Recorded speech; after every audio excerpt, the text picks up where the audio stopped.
Say goodbye to your credit card rewards. Greedy corporate mega stores, led by Walmart and Target, are pushing for a law in Congress to take away your hard-earned cash back and travel points to line their pockets. The Durbin-Marshall credit card bill would enact harmful credit card routing mandates that would end credit card rewards as we know it. If you love your credit card rewards, tell your lawmakers, hands off my rewards. Tell them to oppose the Durbin-Marshall credit card bill. The Agile brand.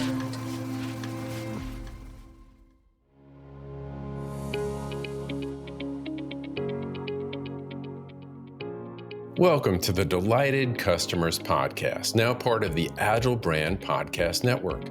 I'm your host, Mark Slayton, and I am so glad you're here. I empower leaders to delight their customers, and I talk to guests with a wide range of expertise who share meaningful insights, wisdom, and practical tips that you can use immediately. I'm also excited to announce the Trusted Guide Roadmap Masterclass for CX leaders who struggle with executive buy-in and are ready to go beyond CX fundamentals. The Masterclass gives you proven frameworks and takes you step by step through a 4-step model that will move you past the frustration of not getting your work done. It's unique because it's live, interpersonal, hands-on, and we give you tools and templates to help you build your CX roadmap. To learn more, visit empoweredcx.com. That's EMPOWEREDCX.com. And now on to the show. I am so excited to have my guest on the show, who is an author, he's a college professor, and he talks about something really interesting to anyone who's a CX leader, and that is brand love. So Aaron Ahuvia is a professor of marketing at the University of Michigan, Dearborn, and a keynote speaker. He has worked with organizations from Amazon to L'Oreal to Samsung, Maybelline, Procter & Gamble. He's been on the Oprah Winfrey Show, and he's considered, he was ranked as one of the top 2% of all scientists worldwide. His book is called The Things We Love, and it explains the psychology behind brand love. Aaron, I can't wait to get into this. Thank you so much for being on the show. Mark, thanks so much for having me. Yeah, so quite a background, and I wanted to give you an opportunity to share with our listeners what led up to what you're doing now, and share with them what exactly it is you're into these days. Sure. So the story begins a long time ago. I was a PhD student at Northwestern's Kellogg School of Management. Yeah. And I was getting my PhD in marketing. I was taking a class from Professor Kotler, who some of your listeners may be familiar with. Sure. And he was all about, marketing is everything. Even when you're dating, you're marketing yourself to that other person. Yeah. Well, I thought that was really interesting. I was single at the time, way more interesting than actual marketing. So I asked him if I could do that for my term paper.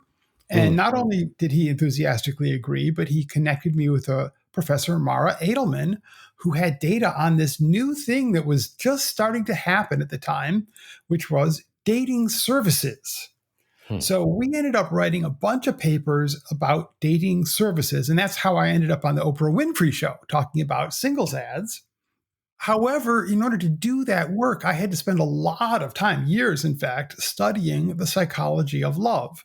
Then when I needed to do my dissertation, I wanted to do something that was a little more mainstream to marketing than dating services, but I already had a lot of time invested in studying the psychology of love. And I was like, how can I combine these things?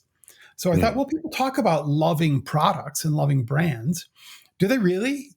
Is there anything to that? So that became my dissertation.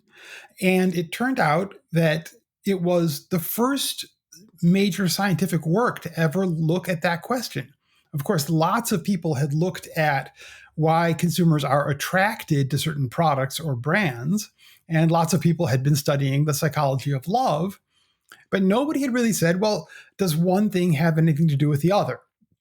So that was the first work in this area that eventually, with a paper that I wrote with Barbara Carroll later, coming up with a measure, would be called Brand Love. And at the time I did that, that was the first publication. Now, if you go to Google Scholar and put in brand love, you'll get over 20,000 academic articles and papers from around the world. So it's really caught on within academics. And I do a number of different areas of research, but I'm certainly best known for my work in brand love. And I've done a lot of research. I've been very active in the field ever since I ended up starting the research area many years ago. Fascinating. So, I've already you broke the record for the most time the word love has been mentioned on the Delighted Customers podcast. And so fascinating that you've studied it. And I am curious before we even get into the content, which we're going to talk about the science behind brand love and what it means for customers, for customer bases, and for business leaders to try to get more of that stuff. But what was the nature, besides just dating services, that you spoke about on the Oprah Winfrey show? Oh, well, they wanted to know about singles ads. And I talked about what leads people to be attractive on singles ads. So, what generates a lot of positive response to Mm, your singles ads? And it was the punchline was it follows the gender stereotypes very, very closely, unfortunately. So, it sort of feeds into those stereotypes pretty well. But for men, the being taller helps. Having money definitely helps. Having a professional career and not mentioning anything to do with sex also helps get more replies on the singles ad. For women, what led to their popularity is being younger, being athletic or thinner or better looking in conventional ways. And unlike men, saying something about sex will increase the number of responses women get, which is really not so surprising either. But that was some of the stuff I talked about on the Oprah Winfrey show. got it. Okay. All right. So back to the business world and the science behind brand love. What was your goal, sort of thinking about the white space when you wrote the book called The Things We Love? And what was your kind of goal to share with your audience? Well, I'd been doing research on this topic for many, many years. And I really wanted to put that into a form that would be accessible and fun to read for people because it is a super fun topic. So the goal was to help people understand themselves better and their own consumption and why they love certain things and not others. But also, if you're a marketer, to help you understand your customers better, what might be motivating them. So the book really isn't written technically as a marketing book. If you pick it up, it's not going to say, here are the 3 steps to better marketing. We can talk Mm. about that on the show here. But the book is more about, okay, you want to understand yourself or your neighbor or your customer. Here's what really gets them to love a brand or a product. Or in the case of the book, I also talk about hobbies or objects or other kinds of things, your pets that go beyond brands and products. So I'm really interested to double tap on that with you, Aaron. In the course that I teach at Michigan State, we talk about loyalty and we examine the dimensions of loyalty, different aspects of loyalty. And in addition, we talk about trust and what are the variables and components that go into being trustworthiness. We don't talk about love. And so I'd love pardon the pun, for our audience, if you could level set on what we mean, because love is such a big term. What do we mean when we say love and how it's used? Right. So let's just go to what you were saying there about loyalty. Yeah. Um, and maybe after this show, you will talk about love. There was a recent literature review that was done that looked at about 250 different studies on brand loyalty, looking across all the different kinds of variables that people use to try and predict brand loyalty, and found that brand love was the single best predictor of brand loyalty. And that was true by a fairly wide margin. There was another variable called brand attachment, which is really a part of brand love. And the two of them were 1 and 2. And then it was a strong drop off to everything else. And we could talk about why that is. But brand love has a couple of virtues, one of which is brand loyalty, another of which is a willingness to pay a price premium because people are willing to sacrifice for the things they love. And a third that's very important is brand evangelism, people going out and praising your brand on the internet, defending your brand if someone says something negative about it. So you get the package of all three of those things with brand love. What do we mean when we use the word love? Like, are we talking, are we separating it out from romantic love? What do we mean? Yeah. Yeah. So when I use the word love, I genuinely mean love. I don't mean it in a euphemistic way.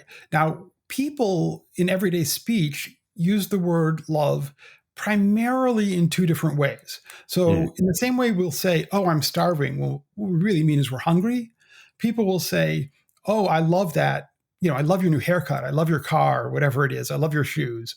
When what they really mean is, that's a really nice haircut. Those are really good shoes. So one meaning of the word love is just excellence. It's, I love it. It's really excellent. It's great at doing whatever it's supposed to do. mm, That's actually an interesting finding. And one of the things we can learn from that is the reason people use the word love that way is that excellence is an enormous component of what love is. Believing a product or brand is excellent, delighting your customers, as your podcast would say, right, is a big part of that. But love, as I use the term, goes beyond that. And mm. so I'm really looking at love as a system of sort of chemical and neurological processes in the brain that evolved in animals over hundreds of millions of years, exist in a lot of different animals, not all animals, but any animal where the parents raise the children and have to bring the kids food and defend the kids and make sacrifices for the kids. Any animal, obviously people fall into that category, has this motivational system. And that's what I mean by love. And so triggering that is what is so powerful. Now, people, I am very happy to say, love other people much more intensely than they love brands and objects. And that is the way it should be. But love is such an incredibly powerful motivating force that even if you just get a little bit of it, it can have an enormous impact. You're a podcast listener, and this is a podcast ad. Reach great listeners like yourself with podcast advertising from Lips and Ads. Choose from hundreds of top podcasts offering host endorsements, or run a reproduced ad like this one across thousands of shows to reach your target audience with Lips and Ads. Go to lipsandads.com now. That's LIBSYN ads.com. So we're talking about definitions. We're talking about the importance of loving your brand. We're going to get to maybe some strategies that leaders can think about to achieve that goal. But before we do, what's the big deal? I mean, kind of the obvious thing, we talked about loyalty. Is it really about translating to financial performance? Oh, absolutely. Yeah. It translates very, very strongly to financial performance. And you can see that in several studies that have been done looking at, you can measure brand love. I actually developed two different measures of brand love, one early in my career, one later. The later one is better. That's why I came up with the second one. But there's there are different ways to measure brand love, and you can relate that to financial performance, and they're very, very strongly related. And you can also just see that anecdotally. If you look at what the most loved brands are, they are also the most profitable brands. So things like Apple and Nike always come up. Yeah, and you'll see tremendous profitability for these kinds of brands. Yeah. So I want to, let me just add some color and you tell me if I'm right on this, but the idea of financial performance. So it shows up, and you mentioned this word before about kind of defend the brand.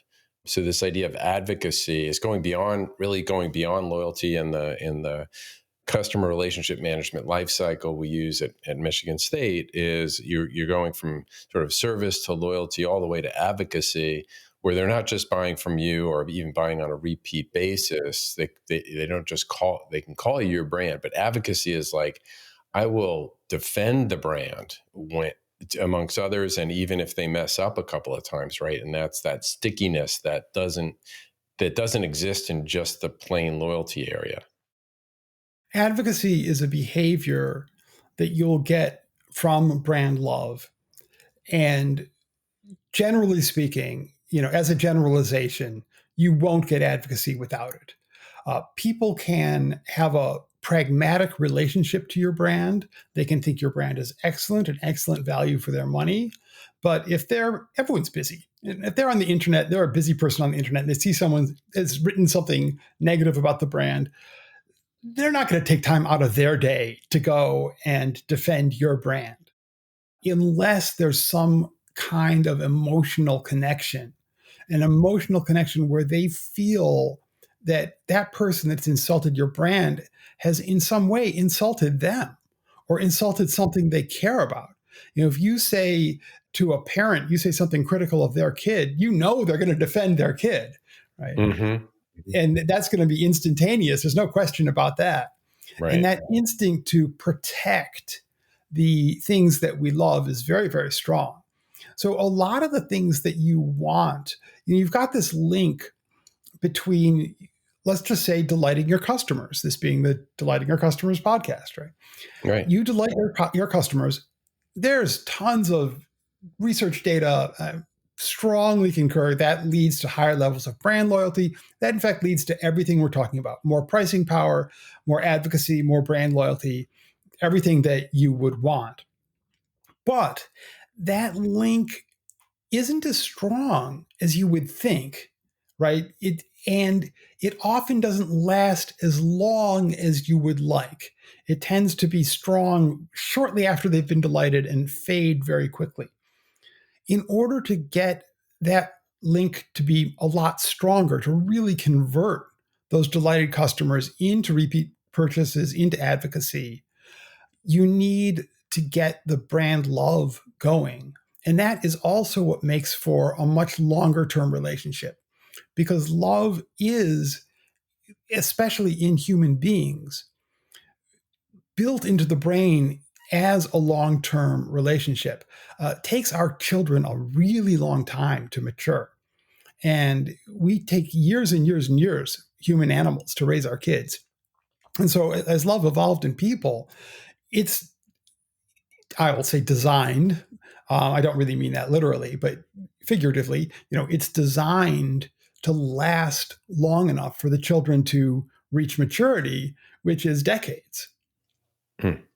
So you've got the sustainability concept around it. If they going from like to love, there's also a duration benefit to it for the business. What are some of the common mistakes, Aaron, that leaders step into when they're thinking about love and they maybe think they have brand love? Maybe that's part of it, is they think they have love, but they don't, or what they're trying to do is not working. There is one, I will say, two mistakes. One Okay. is a little bit better known than the other one. So let's start with the easier one. You can think of the sort of three steps in this process. The first step is having truly excellent products, being a trustworthy company, giving good customer service, all of the kind of stuff that goes into that initial delight of the customer. But well, I actually shouldn't say that, because sometimes that doesn't quite reach the level of delight. But let's say customer satisfaction, right? That produces a decent, sustainable level of customer satisfaction. And Right. that's super important for love. If your products aren't good, people aren't going to love your products. Nobody goes out on a date and comes home and tells their best friend, "Oh my gosh, I have just fallen in love with the most mediocre person I've ever met." That sentence never is uttered. Right. So you've got to have that quality there. However, even without the quality, there's not necessarily excitement. So the next step is you need to have a certain level of excitement that goes along with it. And that excitement comes from the experience. If you think about dating again, people talk about, "Oh, well, I met this person and they seemed really good on paper, but there was no chemistry." What does that mean? It means, well, they had the criteria that I thought I was looking for, but somehow I just didn't feel anything when I was on the date. What is chemistry? Chemistry is simply having a really good time. If you go out on a date and the conversation is easy and you're excited and you're sort of going back and forth and time is flying, you come back and say there was chemistry. And if you go out on a date and it was hard to make conversation and the whole thing seemed to drag, there wasn't chemistry. So that translates very directly to products. If the experience of the product is hopefully pleasant and, if possible, even enjoyable. And by experience, I mean everything starting from when they start shopping for the product all the way down through when they buy the product and use the product and need to service the product. The more exciting, pleasant, fun, enjoyable that can be, the that's sort of step two. And one of the big mistakes that companies make is they double down on the quality. They think that's very important because it is, but they don't necessarily extend that to the sense of experience that I know in customer experience management. Yeah, it's one of the things that you talk about a lot, and you're absolutely right to talk about that. But there is another step, and this is the step that I think is left out, and the single largest mistake that companies make is they don't even know they need to do this. They have no idea that this is part of the process. But this is something that I've come to realize somewhat later in my research, and really was a huge change in thinking for me. Because when I started this, I really thought that if the quality was there, and if the customer experience was positive, that would naturally lead to love. But what I learned later, I don't do a lot of neuroscience research myself, but I do read the neuroscience research. And what I discovered there is that the human brain has a built-in unconscious mechanism that sorts out people from everything else. And we don't know this is happening. You're not doing this consciously at all. It's this automatic process in your brain. And then your brain thinks about people in ways that are very different from the ways it thinks about objects or products or brands or rocks or what have you. Love is reserved for people. Your brain is set up, evolved to quite intentionally, if you will, again, not intentionally literally, but if there was a designer, the designer would have intentionally built into the brain a defense mechanism. Because if you start loving a lot of objects, you're going to be putting a lot of energy into them. And evolutionarily, animals aren't supposed to put a lot of energy into just the sticks that they find around on the ground. You're supposed to reserve that for your family and your offspring and yourself, etc. With that in mind, you might wonder, well, how is it that people love anything, right? If the brain is sorting this stuff out, why doesn't it, why is it that people seem to love Apple so much? And the answer is that your brain usually thinks about people in one way and objects in another, but there is some flexibility. And we see this, there's a term for this, objectification, which is what happens when you think about a person using the brain mechanisms you normally use for objects. And that can happen with some regularity, unfortunately. Similarly, there's personification. And that happens when you think about an object as if it was a person. And so if you want customers to love your brand, you have to get them to start using these thought processes, this sort of personification of the brand, in such a way that they start to build these emotional connections to the brand. Because even if you are delighting your customers, if they aren't personifying the brand, that's going to fade very, very quickly. So that is a great strategy, is personify and objectify. It sounds a little mischievous, a little bit of a mind game, but to your point, there's nothing illegal or immoral about it. You're trying to delight your customers. You're trying to win their love. Have you heard about the 2018 study that showed half of prenatal vitamins tested had unacceptable levels of heavy metals? No? Well, now you have. I'm Kat, mother of 3 and founder of Ritual, the company making traceability the new standard in the supplement industry.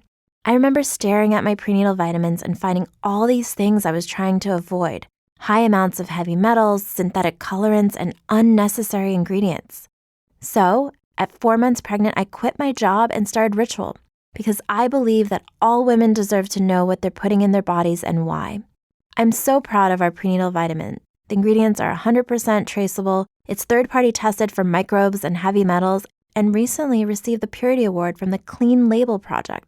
You see, we trace like a mother because, let's be honest, no one cares quite like a mother. But don't just take my word for it. Trace for yourself with 25% off at ritual.com/prenatal. Are you familiar with Fred Reichheld? Yes. Fred came out with a more recent book called Winning on Purpose. And he in the book, he talked about, which he talks about outside the book as well, is this idea of customer love. He uses your word. Initially, when they were working on Net Promoter Score, they were probably focused more on customer loyalty and what drives loyalty levers, and how companies can do a better job of that, doing a good job of measuring that. But lately, he's been talking about customer love, and the goal is to have customers love you so much that they keep coming back and tell their friends about you. And but what you're talking about here is a couple of different ideas and strategies, well, at least at a high level, about what companies can do about it. And so I might double tap on that and ask you, what are some either illustrations or specific strategies that companies can use to help become beloved in the eyes of the customers? So there are three basic strategies, right? Okay. Once you've established the basics, which is you've got a great product, you give them great service, you're delighting your customers, you care about their emotional experience. The last step is adopting some combination of these three strategies. So the most straightforward one, which is also the least frequently used, is anthropomorphism. So you create a product that looks like a person or sounds like a person in some way. So Siri on your phone or Alexa on your phone would be an example. And the mechanism in your brain that sorts people and objects into different categories is not very sophisticated. It evolved in a time when there wasn't Siri on your phone. So it uses some very simple cues. If something has a face, if something talks to you, it puts it in the person category. And you can see this. So many people fall in love with Siri that Apple has actually had to develop little retorts, things that she comes back with when people say, Siri, I love you. My favorite one is, I bet you say that to all the Apple products. And I did a study with a co-author of mine, and we looked at anthropomorphism as a cause of brand love and compared that to quality assessments, and found that, of course, the higher quality people can think a product is, the more they're likely to love it. But if they see it in anthropomorphic terms, that has a far, far more powerful effect on creating brand love even than quality. And of course, quality is very powerful. So that's one way of doing it. However, that isn't really possible for every brand, and it's not the most common way that people actually go about this. So there are two much more common ways. One is that you connect the brand in the mind of the consumer to an actual person. This person could be the founder of the company. It could be a celebrity spokesperson for the company. In a lot of situations, that person might be a salesperson. If you're in a business to business context, business buyers are notoriously not brand loyal. They are, notoriously looking for the best product, as they should be, and willing to, dump a supplier on a moment's notice if they think they get a better deal.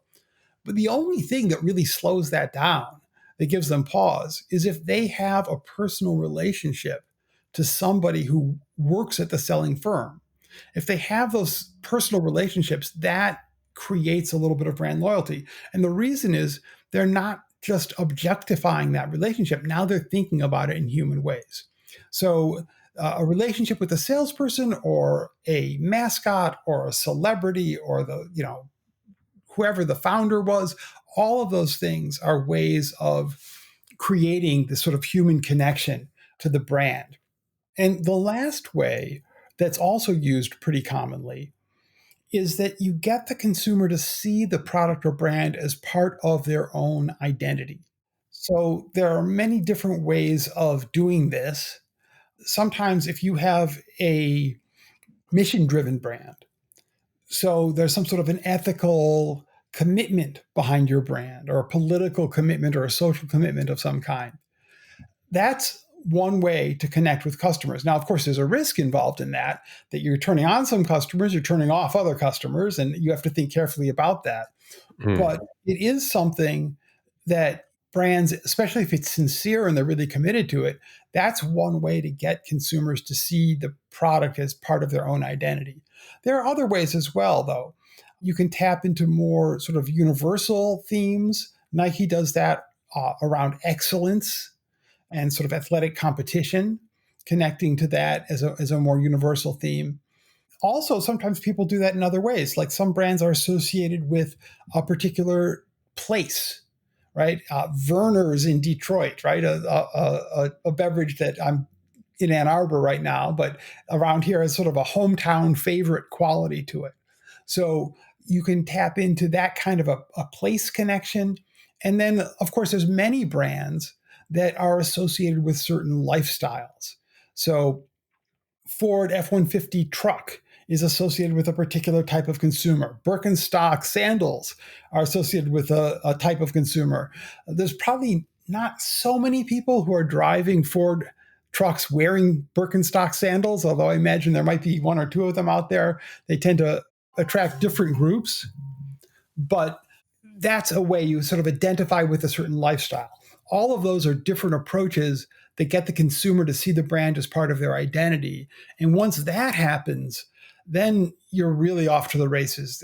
It's a very different situation from just seeing the brand as an object. Yeah. I think of two immediately. One is the to your point about the identity, because some may struggle. They want to steer clear of a political mission or even even a main mission, but it was a community bank. So if you're a community based organization and you've been around a while, well, it was from here for here. Our people are from here. We're one of you. You can identify with one of us. I'm looking at one here from Capella Hotels, which is a luxury hotel chain. I've got Horst Schulte coming on the show soon, the co-founder of Ritz Carlton, and is this new brand that he's got here. They use the word crafting storied moments beyond expectations within our walls. So they're crafting your story for you, specifically for you, imbue with every detail of each hotel and resort, handcrafting even the smallest of details. So again, it's like this huge, like you are the king or the queen, and the experience is all about you. Yeah. And that's another way to do it without necessarily involving any sort of social or political commitment. You get people to see the brand as part of their own life story in different ways. There's a lot of different approaches. Chevy has had a long running ad campaign, Chevy Runs Deep, that's about how Chevy is like a part of your past, a part of your Mm, family. yeah. And people connect to it in that way. Disney does an amazing job of this.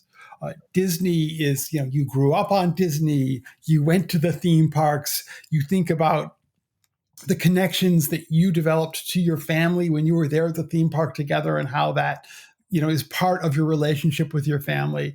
All of that bonds the brand, weaves the brand into the consumer's identity. Yeah.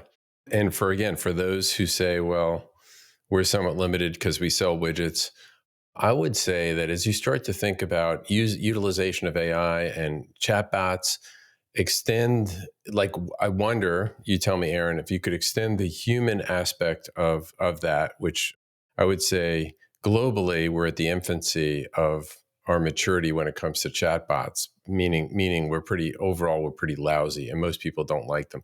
But if you could personalize it, humanize it, and not just spit back a message, but say, oh, thank you for asking. Wow, that sounds like it's frustrating. Include some empathy in the quotes, give people congratulations for achieving a certain thing, or a kudos for, would that also achieve the goal? Very much so. Hmm. And in order for that really to work, and this is something we're almost there, we're not quite there, but ideally, the person would phone in, the chatbot would recognize their phone number, would address them by name, would remember what happened the last time they called, and would be able to create a sense of human relationship. People are very prone to forming attachments to chatbots of different kinds. And we see that there's a website called Replica with a K that offers these online avatars they call replicants. And those are simply chatbots with cartoon bodies attached to them that people go on and have conversations with. And people form very strong attachments to those avatars because the unconscious mechanism that sorts people from objects is completely taken by those, and puts those thoroughly into the person category. Again, when human evolution was going on, we did not have AI driven computer avatars. And there's, this mechanism that sorts people from objects is not prepared for that. So that's all very possible. I do have some worries about that to a certain extent. I'm worried about consumer welfare. I'm worried about people getting taken advantage of. There's a character, the sort of Don Juan character. And today, usually when we think of Don Juan, we sort of play the character for laughs or even have a little bit of admiration for this person. But back in the day when those stories were being written, Don Juan was a terrible villain. And he was a villain because what he would do is he would seduce women, convincing them that he was in love with them.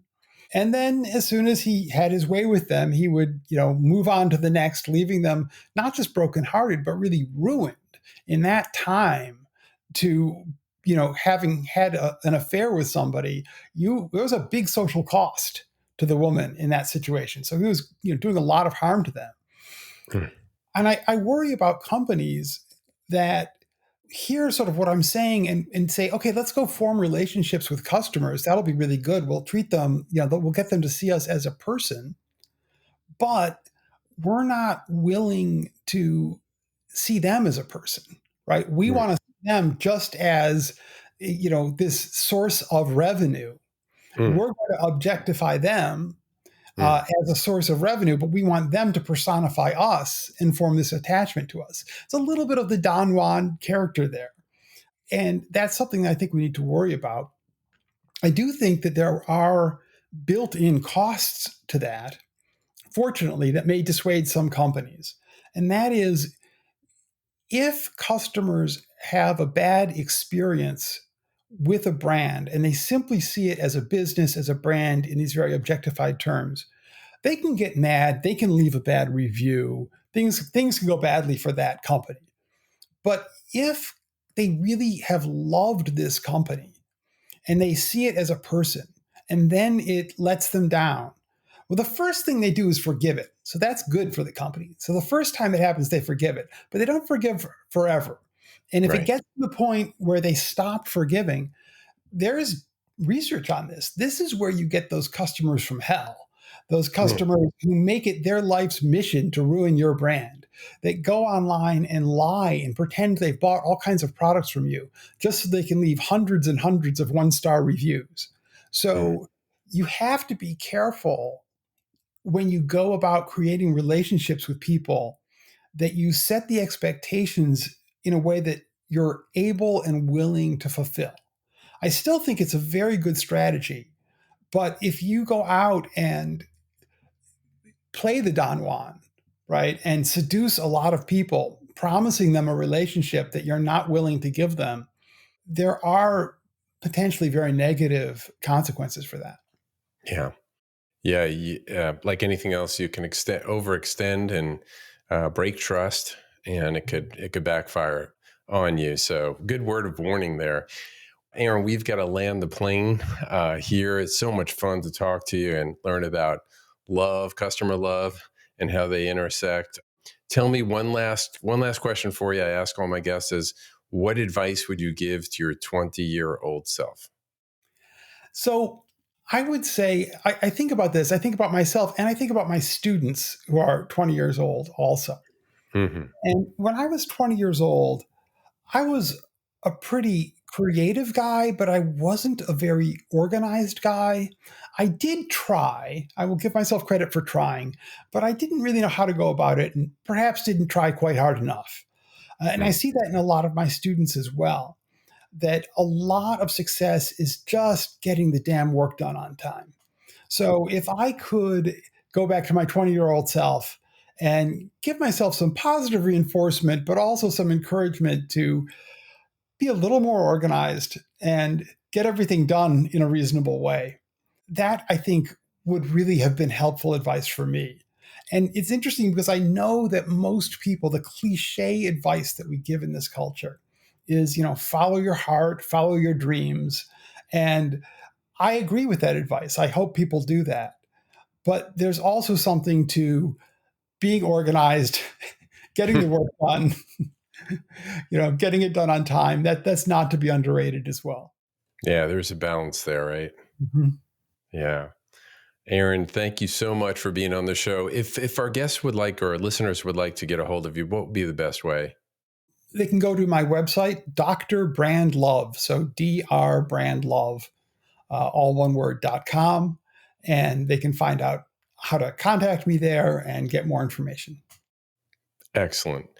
Dr. Ahuvia, professor at the University of Michigan, Dearborn. The book is called The Things We Love. Grab a copy. Thank you so much for being on the show, Aaron. Mark, thank you so much for having me. It's really been a pleasure. Thanks for listening to the Delighted Customers Podcast. If you've enjoyed this episode or any of my other ones, hit subscribe or follow.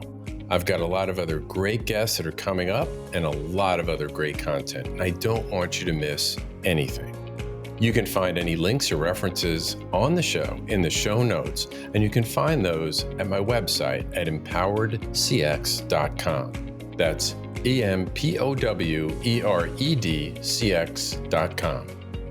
Also, make sure to check out the other shows in the Agile Brand Podcast Network by going to www.agilebrandguide.com. The Delighted Customers Podcast with Mark Slayton is produced by Missing Link, a Latina-owned, strategy-driven, creatively fueled production co-op. From ideation to creation, they craft human connections through intelligent, engaging, and informative content.